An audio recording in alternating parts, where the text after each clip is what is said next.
Noodles এভাবে ভর্তা করে খেয়েছেন কখনো? না, এটা কেক আপার কোনো রেসিপি নয়। এটা হচ্ছে নেপালের জনপ্রিয় ফেমাস একটা রেসিপি। আমি এই রেসিপির নামটা পরে বলবো, ঠিক আছে? ট্রেডিশনালি এই রেসিপির নামটা আমি পরে বলবো। তার আগে আমি আমার এক্সপিরিয়েন্সটা বলি। একদমই মাথা নষ্ট করা টেস্ট, ট্রাস্ট মি।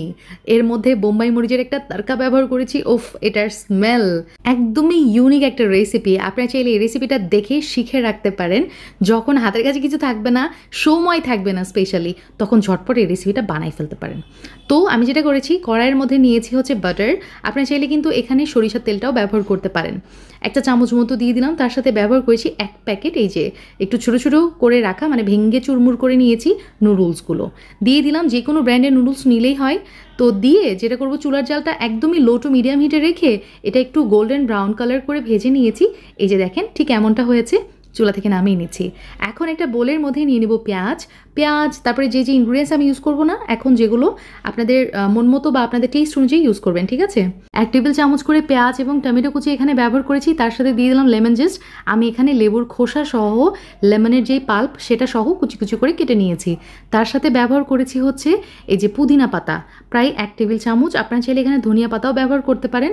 এখন 3 থেকে 4 টেবিল চামচ মতো আমি আমের চানাচুর এখানে ব্যবহার করেছি। নর্মাল চানাচুর ব্যবহার করলেও হয়, তবে আমের চানাচুর দিলে আমার কাছে মনে হচ্ছে টেস্টটা একটু বেশি বেড়ে গেছে।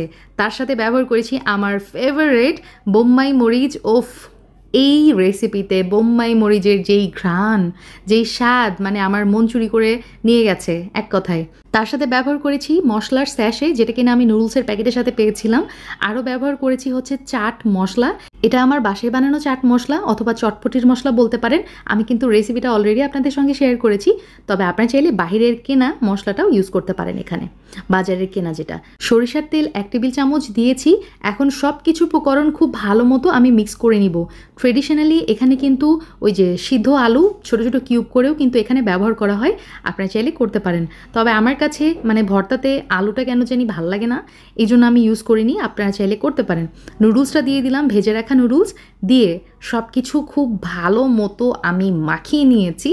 ব্যাস, আলহামদুলিল্লাহ, নেপালের জনপ্রিয় চটপট রেডি টু সার্ভ।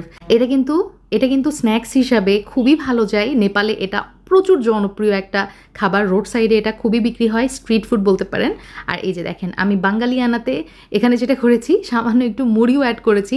মুড়ি আমার অনেক পছন্দ, তো মুড়ি দিয়ে এটা নুডলস মুড়ি সব কিছু খুব ভালো মতো মিক্স করে নিলাম। এখন মনে হচ্ছে আমার কাছে পারফেক্ট। আর এই রেসিপিটা বানিয়ে সাথে সাথে খেয়ে ফেলার চেষ্টা করবেন, তা না হলে এই যে টমেটোর কারণে এটা কিন্তু সফট হতে থাকে। সো আজকের আমার রেসিপি ভালো লাগলে please give me a Thums up. ইনশাআল্লাহ আবার দেখা হবে। আল্লাহ হাফিজ, আসসালামু আলাইকুম।